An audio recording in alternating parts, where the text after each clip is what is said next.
Em busca da maturidade espiritual é o título da nossa série e a mensagem de hoje, crescendo em meio à perseverança na oração. Muito bem, esse é o tema de hoje. A maioria das pessoas ora apenas em emergências, mas a Bíblia nos chama a fazer da oração um estilo de vida permanente. Tiago escreve para cristãos que enfrentam grandes provações e injustiça. A resposta dele para resistir a tudo isso é uma vida de oração inabalável.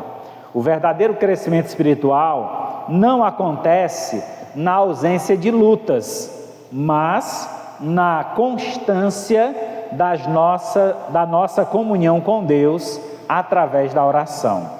Em Tiago 5, a perseverança na oração é essencial para o crescimento espiritual. Verso 11 exorta o crente a imitar Jó, cuja paciência diante das provações revela fidelidade a Deus.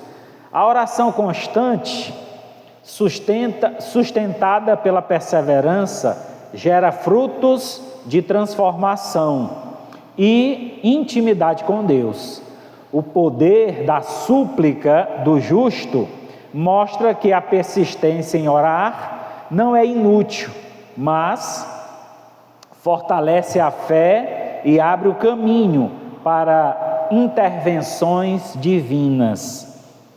Assim, crescer em meio à perseverança da oração significa confiar no propósito de Deus, mesmo nas adversidades. Quantos de nós, irmãos, temos provado esse poder, o poder da oração? E Tiago, ele encerra sua carta nos trazendo essa revelação de Deus, o quanto é importante estarmos conectados com Deus em oração. A oração nos traz um envolvimento maior com o plano maior de Deus. Conta-se a história que um certo homem, ele era alguém que se dizia cristão, mas não era muito presente na igreja. E às vezes a oração dele era esquecida. Ele poucas vezes lembrava de orar. Como falamos no início aqui dessa mensagem, na introdução, a oração dele era só nos momentos de emergência. Quando ele estava com uma dor de cabeça, quando o dinheiro não estava dando para pagar as contas, aí ele orava para ver se resolvia. E aí quantas pessoas não são assim? Ora só quando as coisas não vão bem. E a oração deve ser constante, contínua, perseverante nós devemos ser na oração. Então, certa ocasião, ele morava na África. Certa ocasião, ele estava sendo perseguido por inimigos. E ele resolveu, então, fugir da casa dele. E para fugir, então, de onde ele morava para outra cidade, ele passava por uma floresta. E uma floresta densa, uma floresta que tinha animais perigosos. E ele então, nessa corrida, nessa fuga que ele estava tendo, era à noite, e à noite é a hora que os animais mais perigosos saem para caçar, por exemplo, o leão.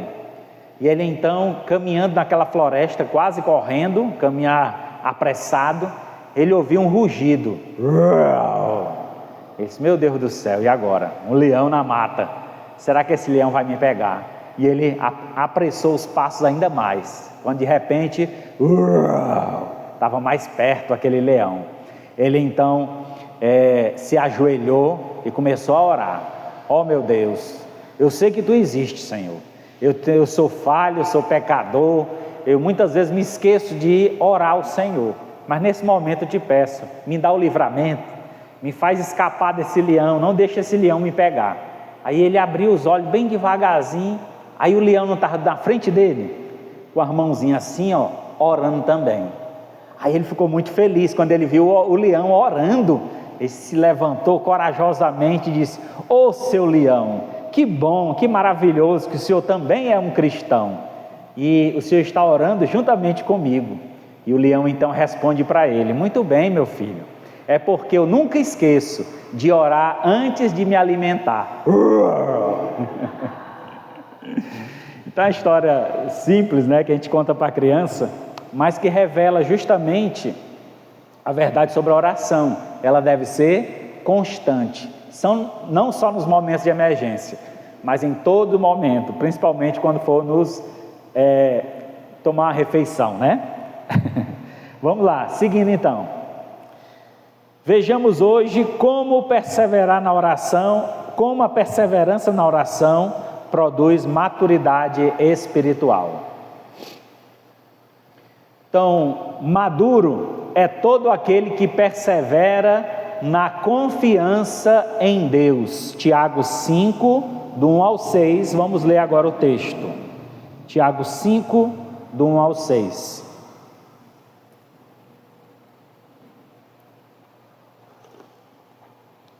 Escutem agora, ricos, chorem e lamentem por causa das desgraças que virão sobre vocês.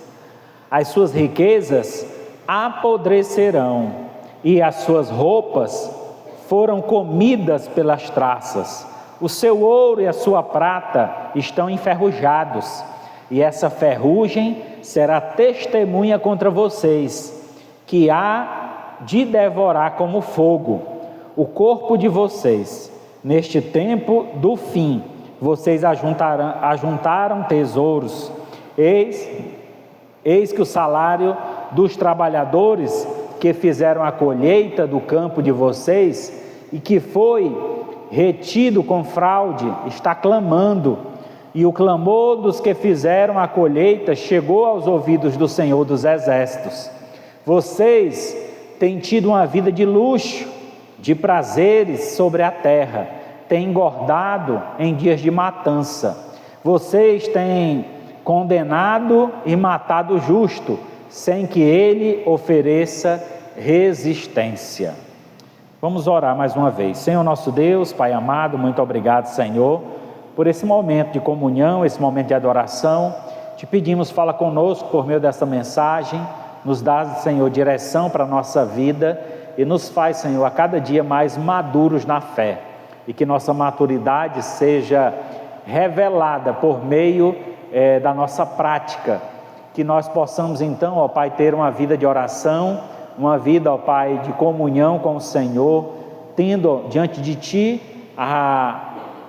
expondo diante de Ti, Senhor, toda a nossa vida, tudo que temos, tudo que somos, e que façamos tudo para a honra e glória do Teu nome. Assim nós Te louvamos, em nome de Jesus, Teu Filho amado, que vive e reina para todos sempre. Amém. Muito bem. A primeira parte desse capítulo 5 de Tiago, nos revela que as nossas orações, elas devem ser perseverantes na confiança em Deus.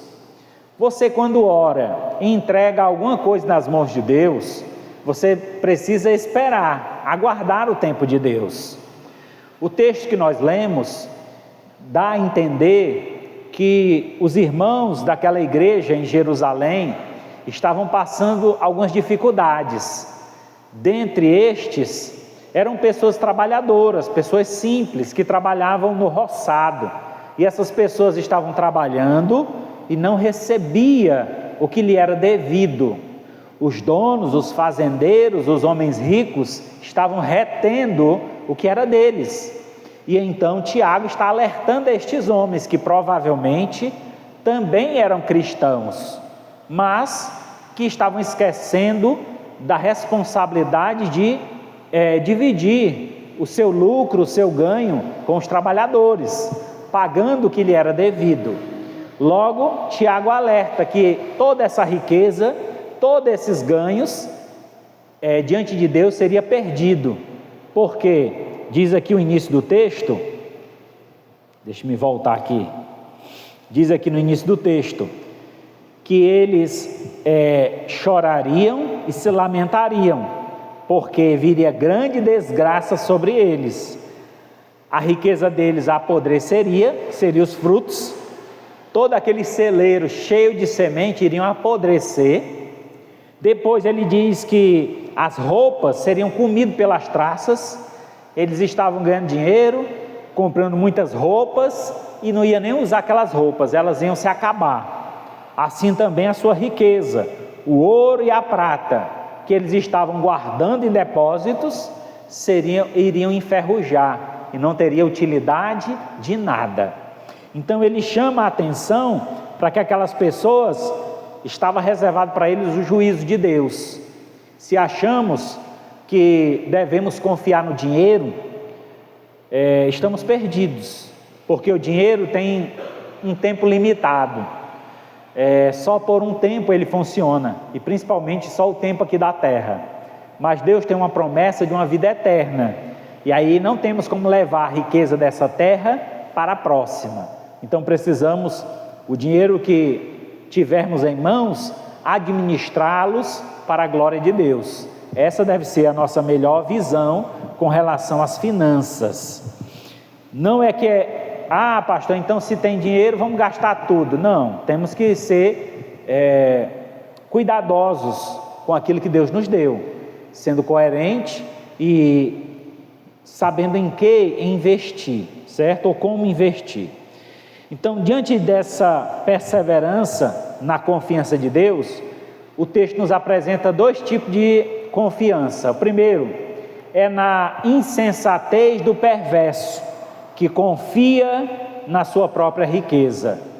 Então, todo aquele que confia na riqueza, no poder que tem, ele se torna insensato, imprudente, porque não está confiando em Deus e na provisão de Deus.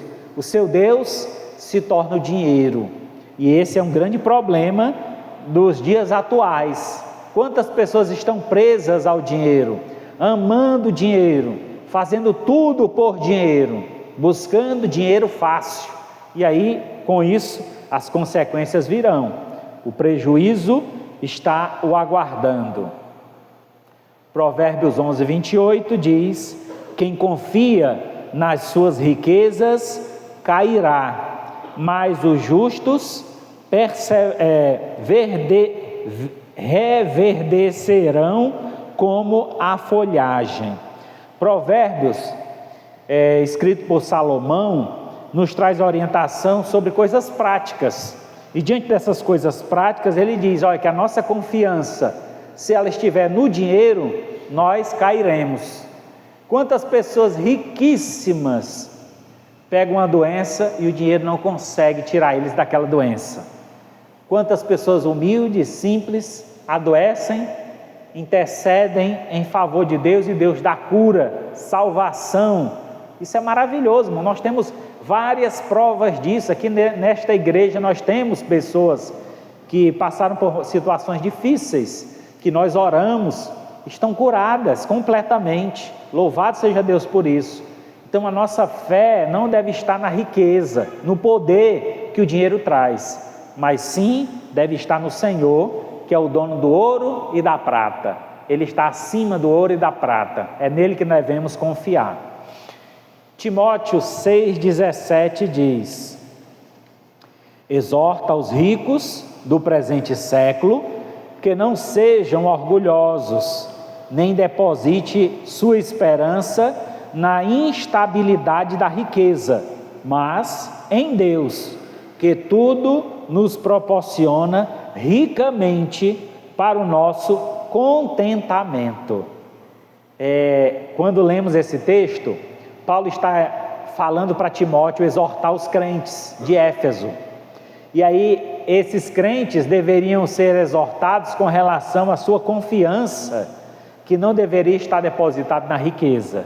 Lembra que no primeiro século os crentes vendiam suas propriedades e entregavam esses valores aos apóstolos. Os apóstolos, por sua vez, dividiam com aqueles que passavam necessidade. Então esse foi um período que a igreja viveu a maior comunhão, porque um se importava com o outro. Aquele que tinha mais condições ajudava o mais necessitado, porque havia uma escassez, havia uma necessidade. Nos dias atuais nós encontramos ainda algumas pessoas com dificuldade, nós devemos ajudá-las. Aquele que tem deve ajudar aquele que não tem, seja com um quilo de alimento, seja com a oração, sejam com a palavra de conforto, seja com um apoio, um direcionamento. Então podemos ajudar e devemos fazê-lo quando chegar até nós. É importante, se você passa por alguma dificuldade, você compartilhe, você fale. Sabe, irmão, às vezes é difícil. No convívio da igreja, já tive várias experiências assim. Pessoas passam necessidade e ficam caladas, não diz para ninguém. Irmão, compartilhe, peça oração, fale com Deus, mas fale também com os irmãos, que certamente será resolvido e trará solução. Em segundo, diz aqui que nossa confiança, a confiança do justo, na confiança do justo, seu lucro está no cuidado de Deus. Verso 4 e 6, diz que aqueles irmãos que estavam passando necessidade, porque os senhores não estavam pagando, eles oraram ao Senhor. E quando oraram a Deus, o que foi que aconteceu? Eis que o salário dos trabalhadores que fizeram a colheita nos campos de vocês e que foi retido por fraude, foi roubado, está clamando. E o clamor dos que fizeram a colheita chegou aos ouvidos do Senhor dos Exércitos.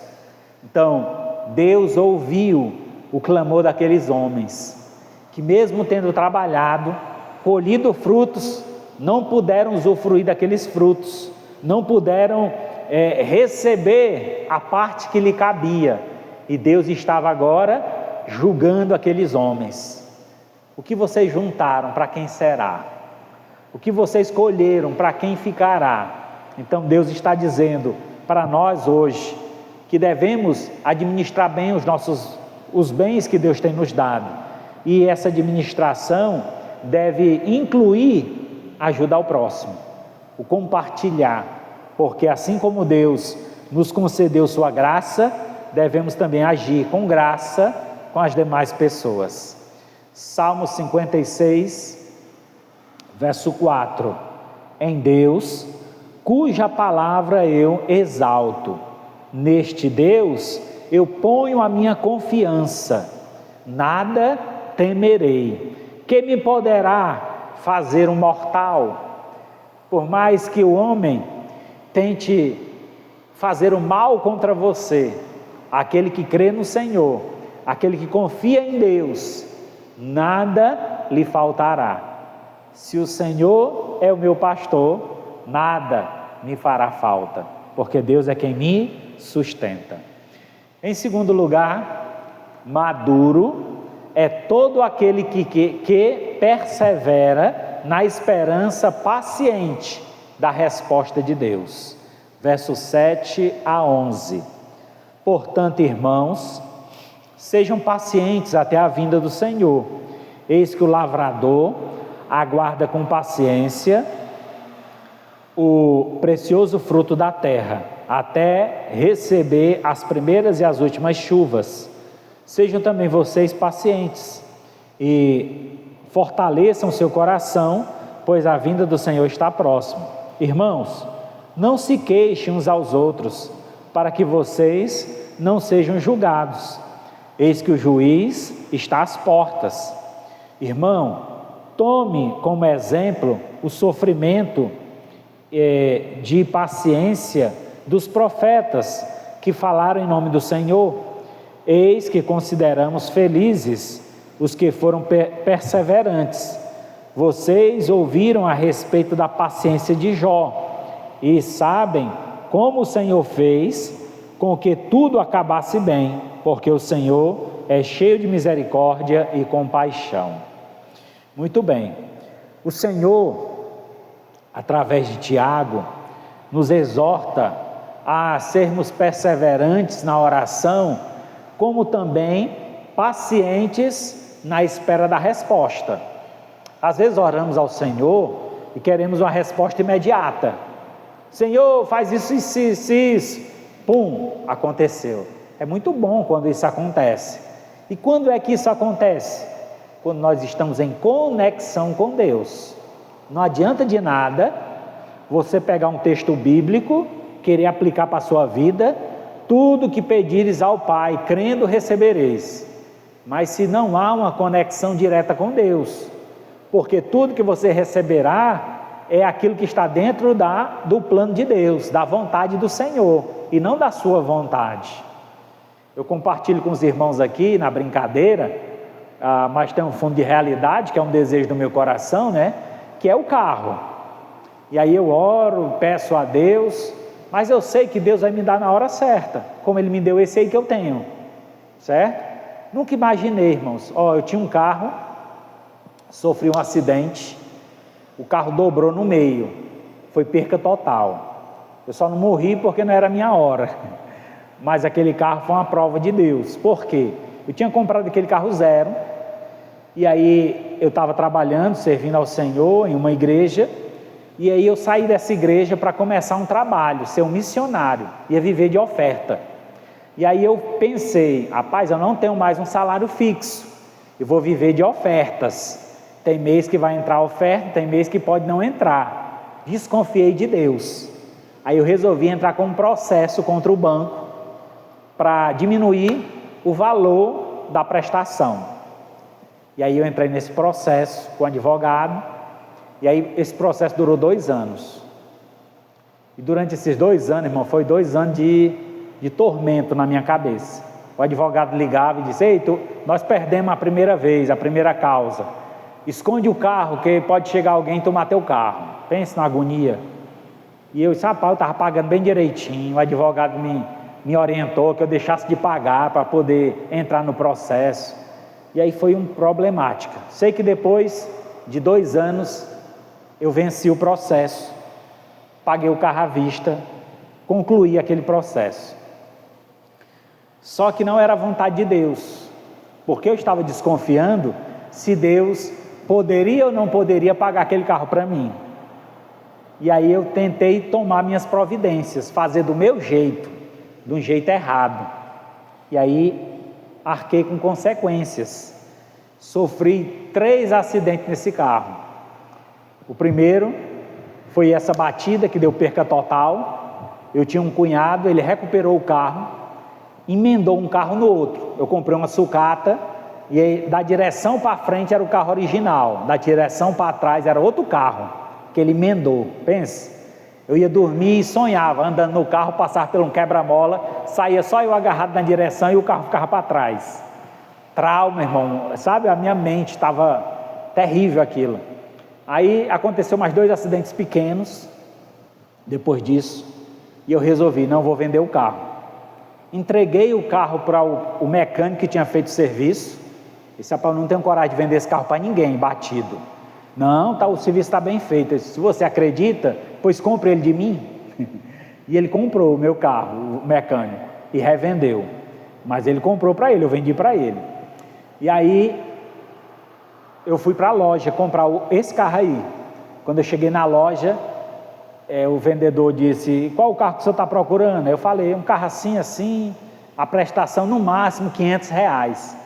Esse rapaz, tu está comprando é um carro, não é uma moto não, prestação de R$500 não existe. Eu disse: não, mas eu vou dar uma entrada. Eu disse: não, mas mesmo assim, eu acho que a gente não consegue não. Pelejamos lá com os 3 carros e não deu certo. E aí eu estava saindo, esse meu carro estava na porta da concessionária. Eu disse: e esse carro aqui?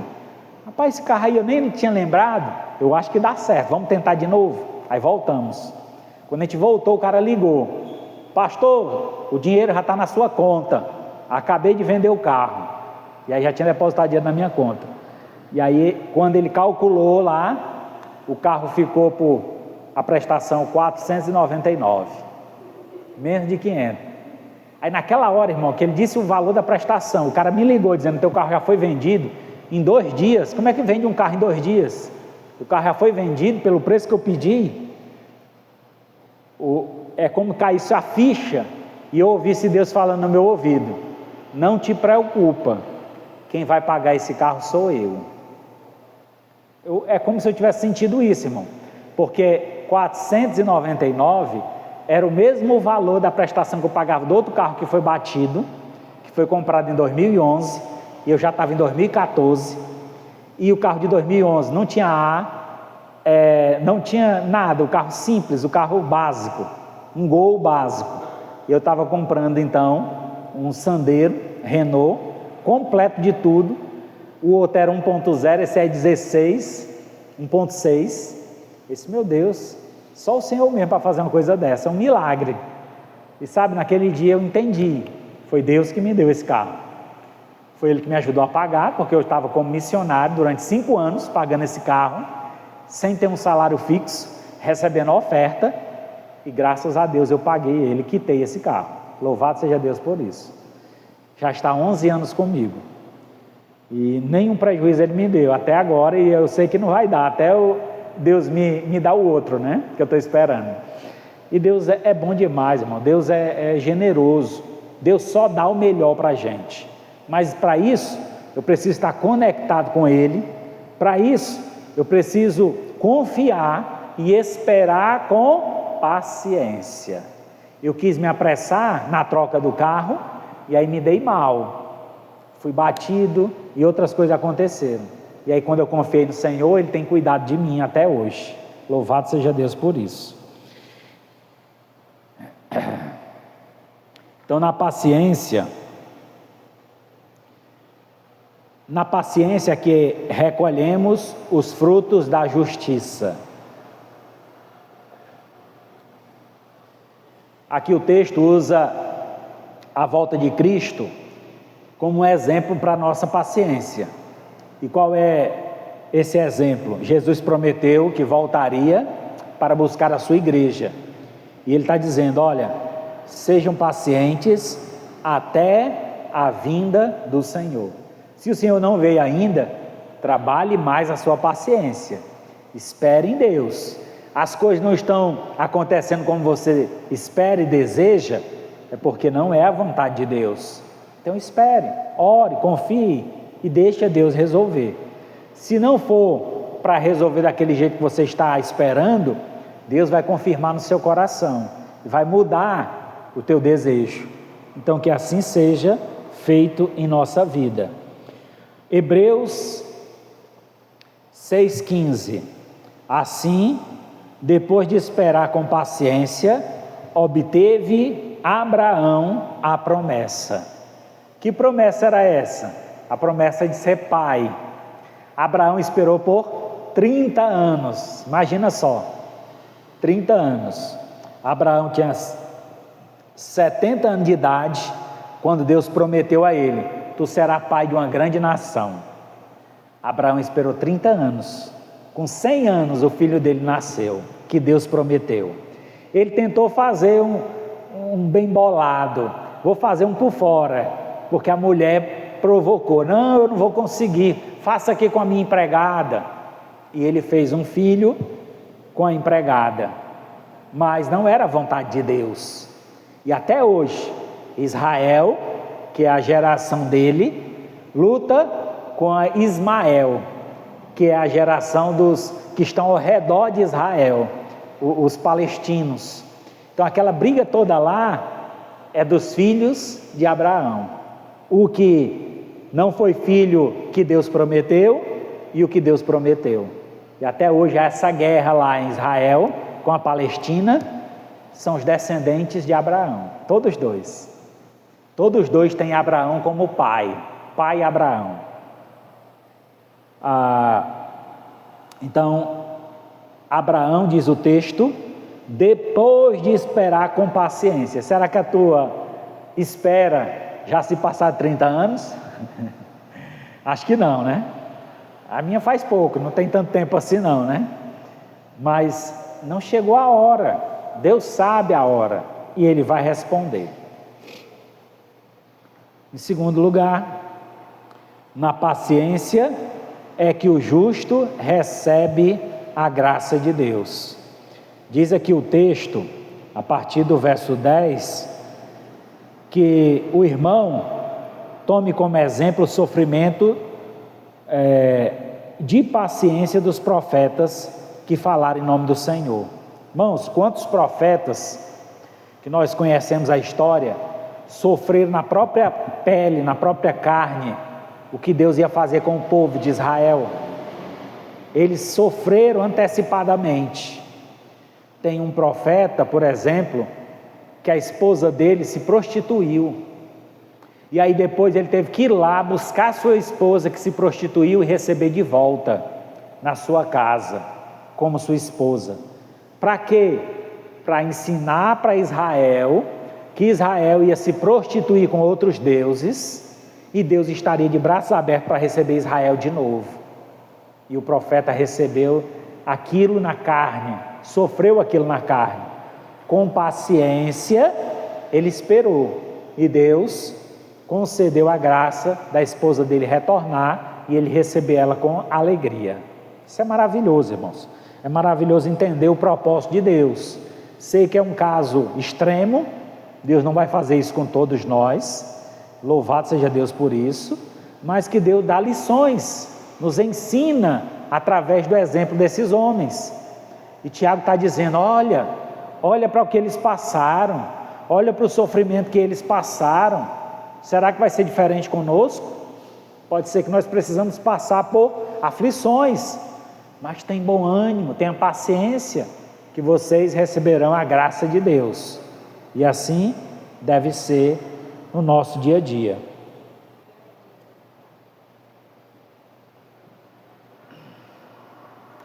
Em terceiro e último lugar, maduro é todo aquele que persevera na intercessão em favor dos mais fracos.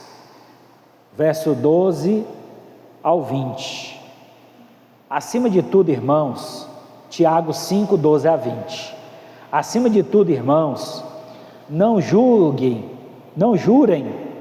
nem pelo céu, nem pela terra, nem por coisa qualquer, mas que o sim de vocês seja sim, e que o não de vocês seja não, para que vocês não incorram em condenação. Alguém de vocês está sofrendo? Faça oração. Alguém está alegre? Cante louvores. Alguém de vocês está doente? Chame os presbíteros da igreja, e estes farão oração sobre ele, ungindo com óleo, em nome do Senhor. E a oração da fé salvará o enfermo, e o Senhor o levantará. E se houver cometido pecados, estes lhe serão perdoados. Portanto, confessem os seus pecados uns aos outros, e orem uns pelos outros, para que vocês sejam curados. Muito pode, por sua eficácia, a súplica do justo. Elias era homem semelhante a nós, sujeito aos mesmos sentimentos. Orou com fervor para que não chovesse sobre a terra, e por 3 anos e 6 meses não choveu. Depois orou de novo, e então o céu deu chuva, e a terra produziu seus frutos.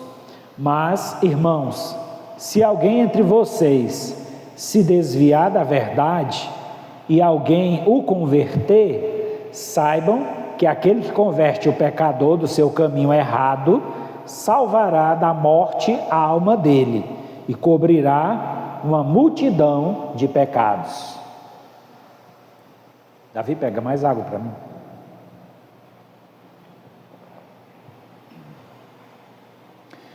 Então, maduro é todo aquele que persevera na oração, intercedendo em favor dos mais fracos.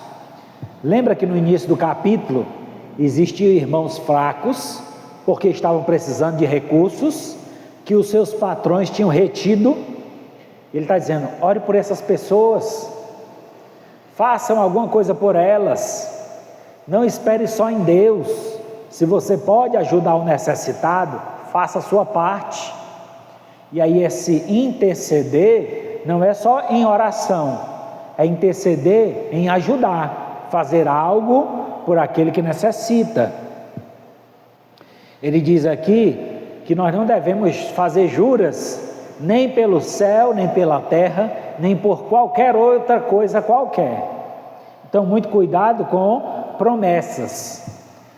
Se Deus me der tal coisa, Eu tinha um irmão que dizia assim, na igreja que eu congreguei: no dia que eu me aposentar, eu vou servir o Senhor com mais integridade, com mais tempo.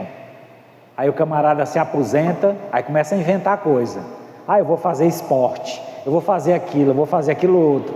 Aí não tem tempo para Deus.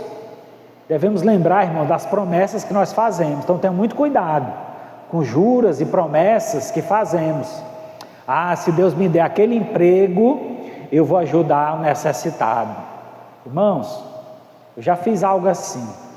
Eu trabalhava na Pague Menos como entregador, recebendo um salário comercial, que era 1,5 salário.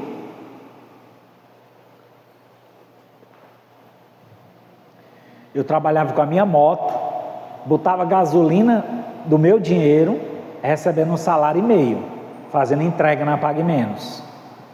E aí, muito difícil, no início da minha fé, estava deixando de ir para a igreja, porque no domingo eu tinha que trabalhar, só a minha folga era na segunda-feira. Eu disse: meu amigo, isso aqui não vai dar certo não. Orei a Deus, Deus me deu um outro emprego, só que eu fiz uma promessa, eu fiz uma jura para Deus: Deus, tu me der um outro emprego, agora um emprego que eu ganhe mais, um emprego que eu tenha mais tempo, eu vou te servir com todo o meu coração, o tempo livre que eu tiver eu vou te servir. Com um mês eu recebi um telefonema no dia da minha folga, na segunda-feira, para uma entrevista. Fui lá, consegui o emprego, já saí com a farda na mão, começar no outro dia. Esse emprego pagava o triplo do que eu recebia na Pague Menos. Esse emprego eu só trabalhava 3 dias na semana, o resto da semana era livre. Aí eu tinha feito uma promessa para Deus, você se lembra? Que eu ia servir ao Senhor, o meu tempo livre eu ia usar para Deus. Sabe o que é que eu fazia no meu tempo livre? Eu armava uma rede na minha área, ventilada, depois do almoço, com um buchinho cheio, dormia a tarde todinha, até 5 horas da tarde. Me acordava sem sono, ia dormir de madrugada assistindo televisão, não lia a Bíblia, não ia evangelizar, não fazia as coisas que eu tinha prometido para Deus. E aí Deus foi tirando aos poucos, diminuiu o salário, diminuiu a ajuda de custo, eu acabei recebendo só o mesmo salário da Pague Menos, e eu continuava levando a mesma vida, até que o emprego foi tirado 2 anos depois, só durou 2 anos. Isso porque, irmão, nós fazemos juras e promessas e não cumprimos. Deus diz: quando você promete algo para Deus, é bom que cumpra, senão era melhor amarrar uma pedra de moinho no pescoço e pular no rio, era melhor morrer do que prometer alguma coisa para Deus e não cumprir. Então seja fiel. Então suas promessas devem ser fiéis ao Senhor. Então nossa intercessão deve estar ligada às necessidades dos mais fracos. E aqui diz que a intercessão, na intercessão é que alcançamos a cura. Verso 12 a 16 chama a nossa atenção para orar pelos doentes e, quando possível, fazer uma visita, e nessa visita você interceder em favor dele.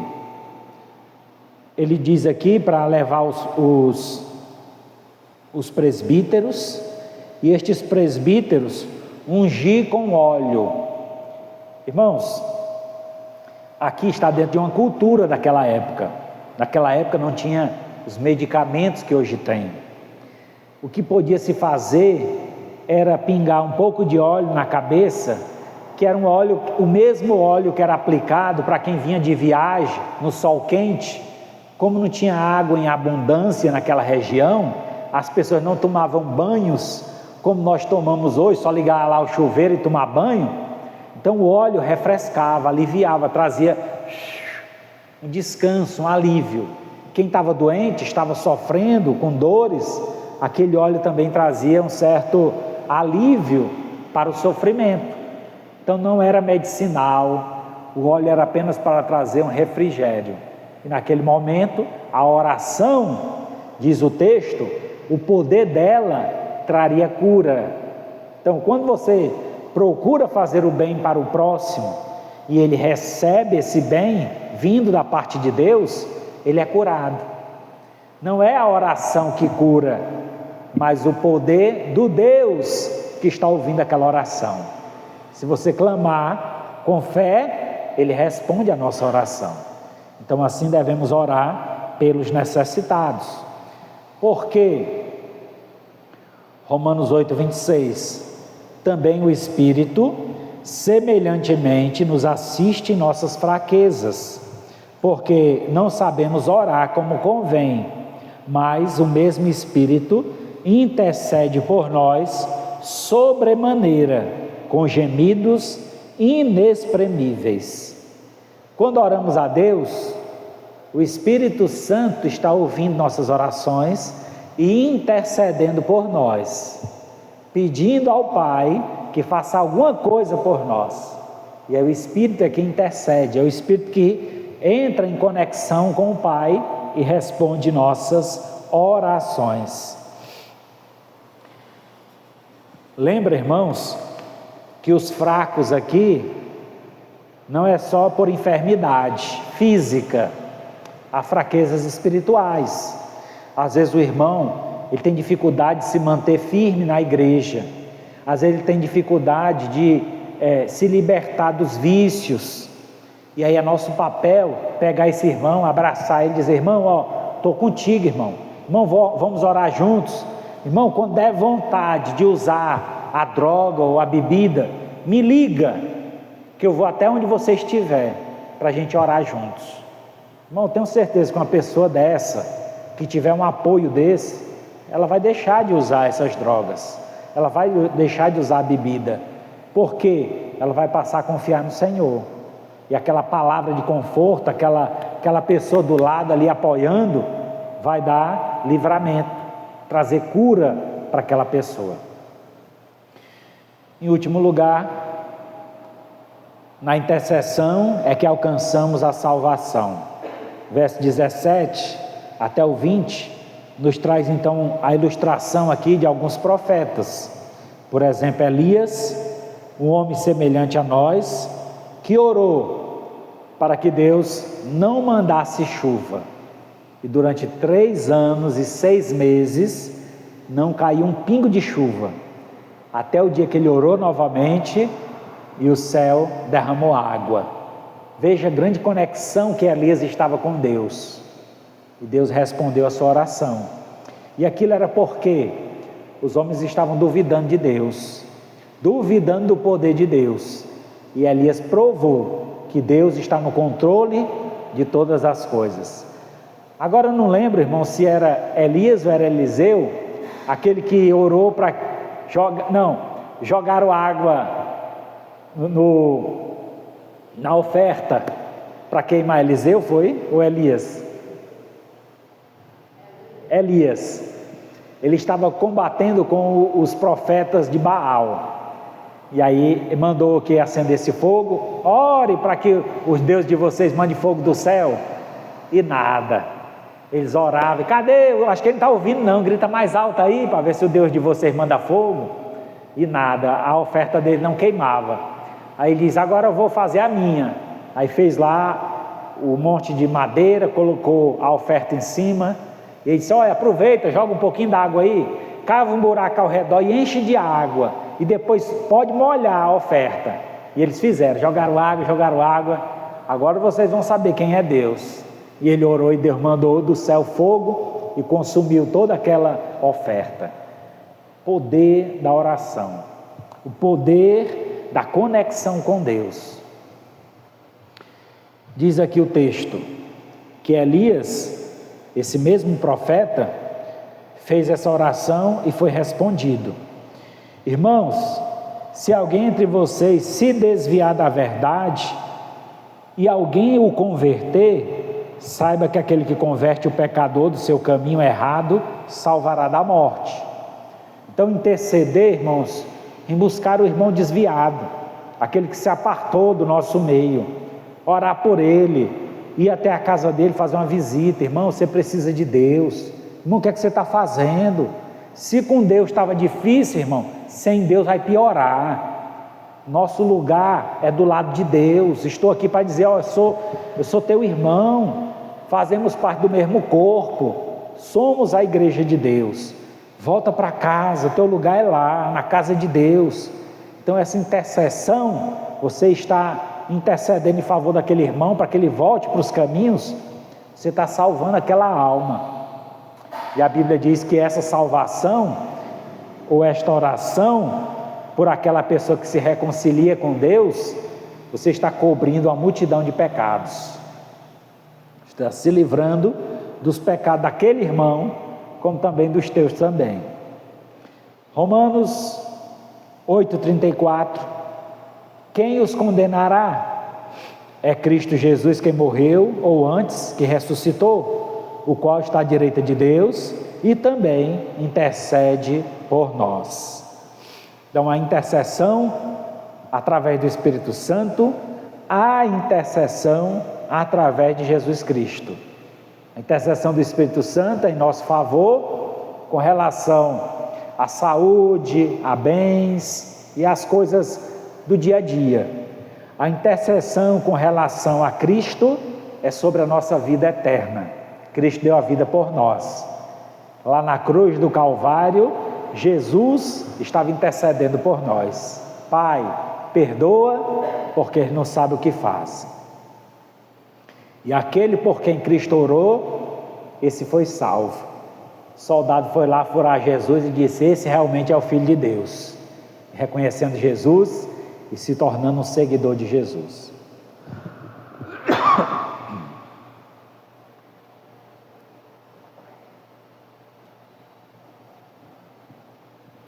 Finalizando, irmãos.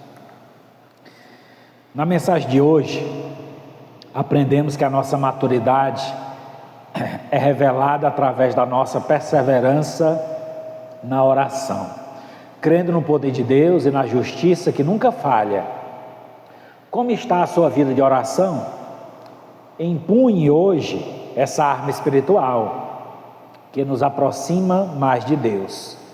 1 Tessalonicenses 5,17, orai sem cessar, e Efésios 6,18, com toda oração e súplica, orando em todo o tempo, no Espírito, para isso, vigiando com toda perseverança e súplica, por todos os santos. Ore não só por você, mas ore por todos, ore por essa igreja, ore pelo pastor de vocês. A gente precisa estar conectado a Deus em oração. Isso vai mostrar nossa maturidade espiritual.